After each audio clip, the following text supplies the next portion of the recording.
السلام علیکم ورحمۃ اللہ وبرکاتہ۔ عزیزان ملت اسلامیہ، آپ تمام امتی کو ابو فیصل کی طرف سے سلام عرض ہے۔ گھر میں بڑی پردہ نشین عزت دار ماں اور بہنوں کو ابو فیصل کی طرف سے سلام عرض ہے۔ بہرحال اللہ سے امید ہے آپ لوگ خیریت سے ہوں گے، اللہ کی حفاظت میں ہوں گے۔ ان ملنوں کی ملامت سے، ان فرقہ پرستوں کی فرقہ پرستی سے، ان آتنکیوں کے آتنک سے، ان دہشت گردوں کی دہشت گردی سے، ان مابلنچروں کی مابلنچری سے، ان بلاتکاروں کی بلاتکاری سے محفوظ ہوں گے۔ اللہ آپ لوگوں کو اپنے حفظ امان میں رکھے، اللہ اپنی حفاظت میں رکھے، اللہ ہر آبا سے ہر شر سے محفوظ رکھے۔ بہرحال میرے عزیز دوستوں، میرے بھائیوں، میری ماں اور بہنوں، یہ آپ لوگوں کی دعاؤں کا اثر ہے، آپ لوگوں کی عبادتوں کا اثر ہے کہ اللہ سبحانہ تعالیٰ دیر سے ہی صحیح لیکن ہماری دعاؤں کو قبول فرما رہے ہیں اور ان نسل ودوں کو اپنے انجام تک پہنچا رہے ہیں۔ جو ہمارے قرآن پاک کی گستاخی کرتے ہیں اس کے لیے جو قانون پاس ہوا ہے، میں پہلے ہی کہہ دیا تھا آپ لوگوں کو، اب آگے چل کر بجلی سری لنکا پہ گرے گی، چائنا بھی نہیں بچے گا، ہم بھی آئیں گے۔ یہ چیز بتا دیا تھا میں نے، پوری ہونے جا رہی ہے۔ اب جس طریقے سے بالکل قانون بن چکا ہے اور یو این سی سی نے بھی جس طریقے سے، او آئی سی اور جی سی سی نے جو اقدامات کیے ہیں، جس طریقے سے سفارت تعلقات بالکل فرانس کے ساتھ، اور اس کا نام بھی لینا پسند نہیں کرتا میں، سویڈن مجبوراً لینا پڑ رہا آپ لوگوں کو تاکہ پتہ چلے، ان کو بالکل ختم کر چکے ہیں۔ اب سری لنکا کے اندر میں نے بتایا کنڈی اور کولمبو میں 2 مدرسے ہیں جو اوپن ہو چکے ہیں لیکن کوئی آ نہیں رہے تھے، لیکن اب وہاں پہ 350 بچے حفظ کرنے کے لیے جمع ہوئے ہیں، اور سری لنکا نے باضابطہ سرکاری طور پر معافی بھی چاہیے اور یہ بتایا ہے۔ اب ایک دوسرے کے اوپر ڈال لینا یہ لوگوں کی پرانی عادت ہے، کیونکہ یہ لوگ ہمارے پڑوسی اور ہم سے ہی سیکھے ہیں یہ لوگ، کہ ویسا کچھ ہو جائے تو دوسرے کے اوپر ڈال دینا۔ اس سے پہلے کا جو ان کا پریزیڈنٹ تھا اس نے کیا تھا، ہم نے اس کے کبھی خلاف نہیں تھے، نہ مساجد کے، نہ مسلمانوں کے، نہ مدرسوں کے، تو اعلان کیا اور وہاں پہ سری لنکا میں 50 اور مدرسے بنانے کا حکومت نے اعلان کر دیا۔ 50 یعنی 50 مدد تو خیر باہر سے ملے گی، وہ ایک بہانہ رہتا، 50 بناتے بولتے 50 بناتے، لیکن دنیا کا مل جاتا ہے ان کو صدقہ، زکوٰۃ ان کو دنیا کی مل جاتی، یہ ایک حقیقت ہے۔ لیکن یہ بیک فٹ پہ بھی آگے اپنے گھٹنوں کے بل گر پڑے ہیں۔ دوسرا نمبر آیا چائنا کا، حالانکہ اب چائنا کے ساتھ جی سی سی کے تعلقات بہت اسٹرانگ ہو چکے ہیں، بہت اچھے دوستانہ تعلقات ہیں، لیکن اسلام کے معاملے میں اور جو مسلمانوں کو وہاں پہ جو سری لنکا چائنا کے مسلمانوں کو جو اذیتیں دی گئی، یہ سارے چیزوں کا حساب دینا پڑ رہا ہے چائنا کو، سارے چیزوں کا حساب دینا پڑ رہا ہے۔ اور وہاں پہ بھی اعلان کر دیا گیا ہے جتنے دینی مدارس جو بند ہوئے تھے، جو قرآن کی جو تربیت اور بچے نہیں پڑھ رہے تھے، وہ لوگوں کے لیے وہ اوپن کرنے کا اعلان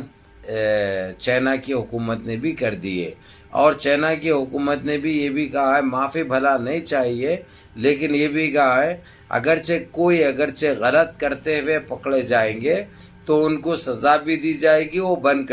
کر دیا جائے گا۔ بھائی قرآن پڑھائی جاتی ہے، قرآن سکھائی جاتی ہے، وہاں پہ غلط تربیت اور غلط چیزیں کہاں سکھائی جاتی ہیں، یہ آپ بھی جانتے ہیں، ہم بھی جانتے ہیں۔ اب ان کو ایک بہانہ چاہیے تھا، ایک کسی طریقے سے اپنی بھی منوا سکے تھوڑی بہت۔ یہ سوال جیسا ہی کیا انہوں نے، ان کو جواب تو جو ہے سو کویت قطر نے دے دیا کہ کوئی ایک ایسا مدرسہ بتاؤ کہ غلط چیزوں میں کبھی پکڑا گیا ہے۔ اور تیسرا میں نے بتایا کہ ہم پہ بھی آئی ہے، وہ لیکن جو ہے سو کھل کے کہاں پہ آئی ہے، انشاءاللہ اس کے بعد کی ویڈیو جو آئے گی آپ لوگوں کو، یا آج آ جائے یا کل آ جائے، تفصیل سے بتاؤں گا۔ اب رہی بات اٹالیا کی، اٹالیا میں بھی گندگی بڑھتی جا رہی تھی حجاب کو لے کر، برقعے کو لے کر، اب وہ چیز بھی ختم ہو رہی ہے وہاں سے، کیونکہ یہ پہلے ہی اگرچہ یہ اسٹرانگ یعنی مضبوط ڈیسیشن لیے جاتے، یہ طاقتور ڈیسیشن لیے جاتے، تو یہ نوبت کبھی نہیں آتی، یہ نوبت کبھی نہیں آتی۔ اور یہ سویڈن کے ساتھ جو برتاؤ اب کیا جا رہا، اگرچہ ٹائم کے رہتے ہوئے اس کے ساتھ یہ کام کیا جاتا، یہ سلوک کیا جاتا، تو اس کی اوقات کبھی نہیں بڑھتی۔ اور چور یہ اپنا ڈالا تھا کس کے اوپر، عراق کے اوپر۔ اب یعنی اس کے پورے سرکاری چینلوں پر یہ بھی سوالات کیے جا رہے، یہ عراق کا نام کیوں لیا تھا اس نے، یہ جھوٹ کیوں بولا تھا۔ یہ اب یہ ان کے خود کے چینلوں پہ ان کے خود کے جرنلسٹ یہ سوال کرنے پہ مجبور ہو چکے ہیں، اور یہاں تک کہ یہ بھی ادھر چل رہی ہے دبا کے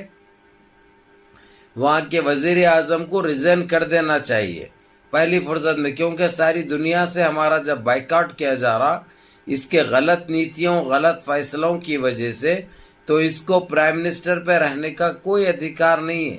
کوئی حق نہیں ہے۔ اب بھائی جو کرتے کرنے دو، ہمارے کو اگر جو اس کو ہٹا بھی دیے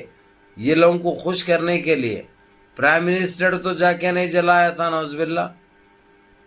بھلا اس نے ساتھ دیا تھا، یہ بات دوسری ہے، لیکن ہم کو کون جلایا تھا اس سے مطلب نہیں ہے، ہم کو تو پوری کنٹری کا ہے وہ، کیونکہ یہ ہمیشہ گند پھیلایا جاتا ہے، ہمیشہ یہ بے حرمتی کی جاتی ہے۔ اب ان کو صحیح طریقے سے لپٹا جا رہا ہے، جو صحیح بات ہے، خوش آئند بات ہے۔ اور اس کے اوپر ابھی تک یہاں تک کہ اس نے اسرائیل سے بھی مدد مانگی تھی، کس نے؟ سویڈن نے، فرانس نے، لیکن اسرائیل بولا کہ میں اس مذہبی معاملوں میں میں نہیں الجھتا، نہ میں کچھ کہوں گا نہ مشورہ دوں گا، جیسا تم نے کیا ہے وہ تمہارے لیے صحیح ہے غلط ہے تم فیصلہ کر سکتے، میں ان چیزوں میں نہیں الجھنا چاہتا۔ اسرائیل نے یہ بول کر ان کو بڑا دھوکہ دے دیا ہے، انہوں ہمیشہ اس کی تائید میں تھے، اگرچہ یہ کچھ بولتا اگرچہ تو معلوم ہے اس کا بھی نمبر لگنے والا تھا، کیونکہ ابھی اسلام کے معاملے میں دنیا خاموش بیٹھنے والی نہیں ہے، یہ اسلامی ممالک خاموش بیٹھنے والی نہیں ہے، ان کی اینٹ سے اینٹ بجا دینے کے چکر میں ہے، یہ جو مضبوطی سے ہو رہا ہے۔ بہرکیف میرے عزیز دوستوں، میرے بھائیوں، یہ خوشخبری آپ لوگوں کو دینی تھی، انشاءاللہ پھر دیتا رہوں گا، اور کیا آتی ہے اپڈیٹ آپ لوگوں کو بتاؤں گا۔ انشاءاللہ منظم رہیے، متحد رہیے، اپنی صفوں میں اتحاد برقرار رکھیے، نمازوں کی پابندی کریے، ماں باپ کی خدمت کریے، بڑوں کے احکام پہ عمل کریے، اور اپنے اس بھائی کو بھی دعاؤں میں یاد رکھیے۔ السلام علیکم۔